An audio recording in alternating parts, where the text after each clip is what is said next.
Persib Bandung berhasil mengalahkan Persita Tangerang dengan skor khasnya Persib Bandung di musim ini, yaitu 1-0.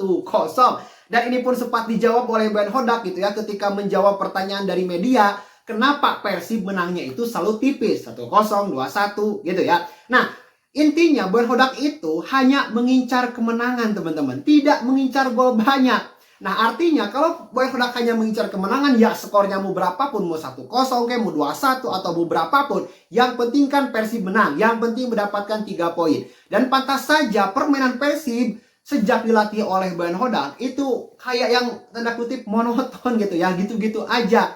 Nah ini selaras dengan filosofi bermainnya gitu. Yang penting menang, yang penting mendapatkan 3 poin. Mau bermain jelek kayak, mau bermain kayak apapun kayak, yang penting menang. Udah gitu aja gitu ya.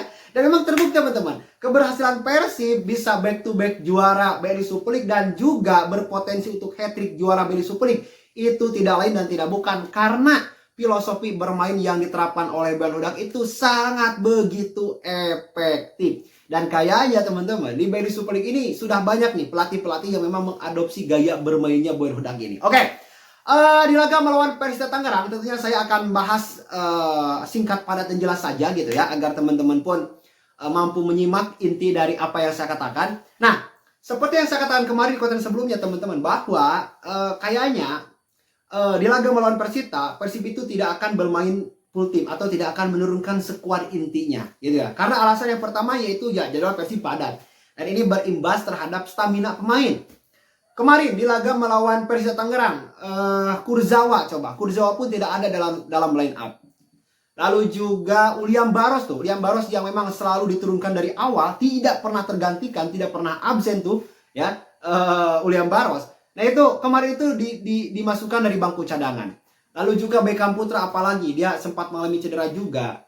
Tom Haye. Nah Tom Haye, kabarnya sih Tom Haye ada keperluan keluarga gitu atau apapun lah ya tentang pribadinya. Jadi kemarin pun tidak terlihat ya dalam ada di bench pemain dari Persib Bandung. Nah, dari starting 11 yang ditentukan oleh Ben Hodak atau 11 pemain pertama yang ditentukan oleh Ben Hodak, Teja Pakualam tentunya tetap menjadi pilihan utama teman-teman ya, karena ya nggak ada alasan lagi lah ya, masa iya Fitrah Maulana mau jadi starter gitu ya. Pasti kan dengan dicoretnya Adam Pesibek dari skuad list Persib Bandung di BRI Super League, otomatis kan Persib Bandung hanya mempunyai penjaga gawang lokal, Teja intinya, lalu juga Fitra, dan yang paling wujudkan adalah Imade Wirawan itu jadi penjaga gawang ketiga. Waduh, saya tidak membayangkan kalau Imade ini mendapatkan kesempatan bermain gitu ya, dan kayaknya tidak akan langsung dipilih lah, karena memang adanya Imade juga kan itu untuk benar-benar ya untuk menjadi pelengkap saja gitu ya, karena tidak diperuntukkan untuk tampil lagi gitu. Selanjutnya 4 back di belakang, Matrikadi, Barba, Eliano Reinders dan Kakang Rudianto ya. Absennya Julio Cesar ini pun membuat Ben Hodak itu masih menurunkan nama-nama yang sama ya di posisi gelandang bertahan dari Persib Bandung. Dan kualitas pertahanan Persib di laga melawan Persita ini benar-benar sangat solid sekali ya. Apalagi reading the game yang ditujukan oleh Matrikardi, Federico Barba itu nyaris tidak memberikan kesempatan kepada pemain Persita untuk mendapatkan celah ya, meskipun ada 1-2 lah ya peluang-peluang, namun ya itu pun masih bisa dihandle dengan cukup begitu baik. Lalu juga 3 pemain di tengah yaitu Putros yang menggantikan posisi yang ditinggalkan oleh Tom Haye, dan juga Maklok, dan juga Luciano, dan juga Adam Alis. Nah Adam Alis di pertandingan ini menempati posisi nomor 10. Namun kerap kali Adam Alis juga membantu untuk bertahan gitu ya, karena sekiranya pada menit 60-70 ya sebelum ia digantikan, nah Adam Alis itu selalu aktif gitu membantu pertahanan. Dan ini pun sesuai dengan apa yang diinginkan oleh Ben Hodak gitu. Jadi tipe-tipe pemain yang disukai oleh Ben Hodak itu adalah pemain yang mampu bertahan dan menyerang. Wah gitu ya. Jadi kebayang nggak gitu ya, bertahan dan menyerang. Ketika menyerang harus ikut menyerang, ketika bertahan harus cepat balik ke belakang. Itu kan butuh fisik yang prima gitu, butuh stamina yang kuat.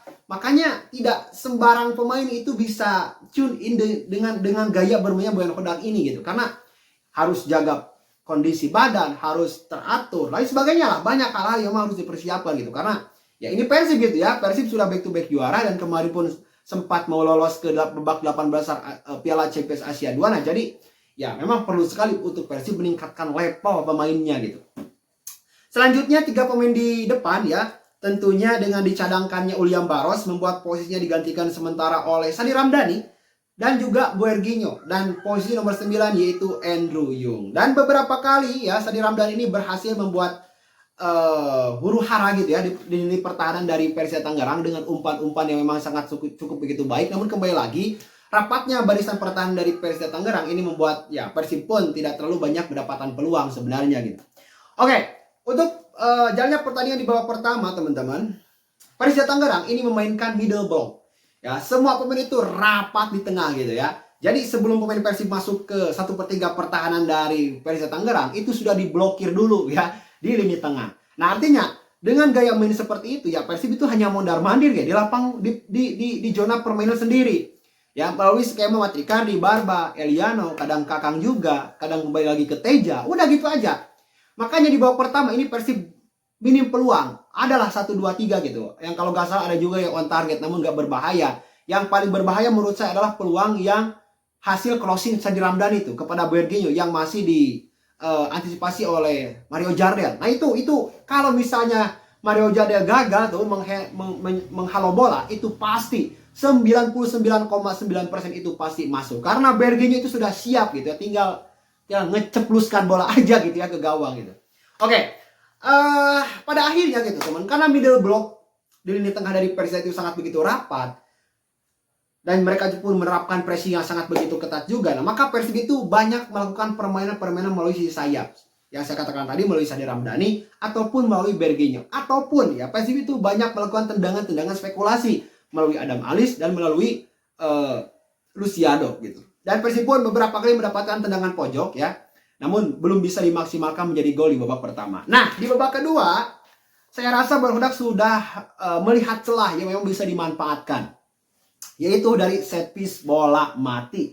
Padahal ini adalah tendangan pojok yang memang sering didapatkan oleh Persib Bandung. Nah, dan ini sangat unik nih. Kalau nggak salah itu Persita itu adalah tim dengan produktivitas atau keunggulan duel-duel udara. Mereka itu selalu menang lah dalam duel-duel udara gitu. Namun di laga ini Berhodak menempatkan sesuatu strategi yang memang berdasarkan keunggulan lawannya gitu. Lawannya kan unggul dalam duel bola udara. Nah, di babak kedua, Berhodak itu banyak melakukan bola-bola udara. Gitu ya. Pada akhirnya, tendangan pojok yang dilakukan oleh Luciano itu berhasil disundul oleh Andrew Yung yang membuka kedudukan bagi Persib Bandung kalau nggak salah di menit ke 55 atau 50 lebih gitu ya.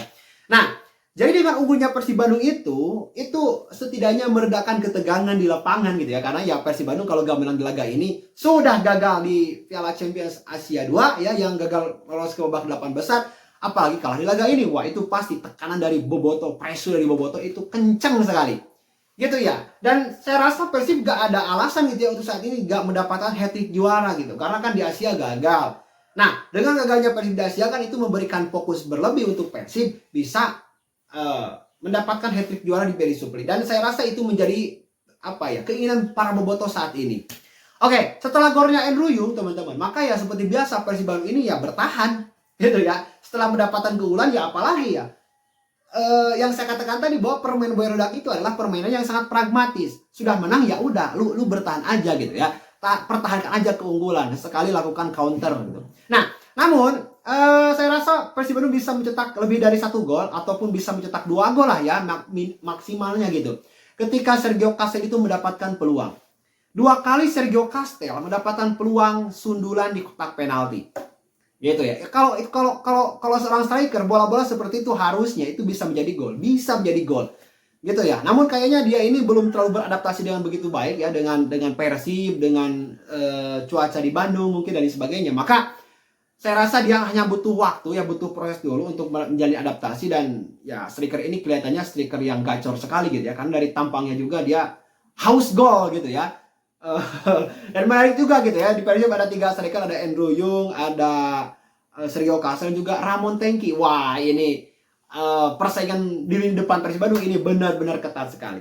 Dan tentunya dengan kemenangan ini Persib Bandung berhasil mempertahankan puncak klasemen ya, yang sempat disamakan poinnya oleh Persija Jakarta. Dan dengan kemenangan melawan Persita, Persib Bandung saat ini mengoleksi 50 poin. Dan Persija Jakarta yang berada di peringkat runner up itu mengoleksi 47 poin. Dan sayang sekali Borneo FC harus menderita kekalahan di pekan ke-22 ini setelah takluk dari Dewa United serta Malut United yang hanya mendapatkan hasil seri. Nah, tentunya perjalanan Peri Super League masih panjang, kurang lebih ada 12 pertandingan lagi. Tentunya masih banyak yang bisa terjadi ya. Dan ya saya rasa tim yang paling konsisten adalah tim yang akan mendapatkan gelar juara. Oke teman-teman, itu saja yang bisa saya sampaikan. Terima kasih, jangan lupa like-nya jika Anda menyukai video ini. Tekan tombol subscribe-nya jika Anda belum subscribe, dan juga tuliskan ya pendapat kalian tentang laga Persib melawan Persita Tangerang ini. Terima kasih, kita akan berjumpa lagi di konten selanjutnya. Salam sepak bola.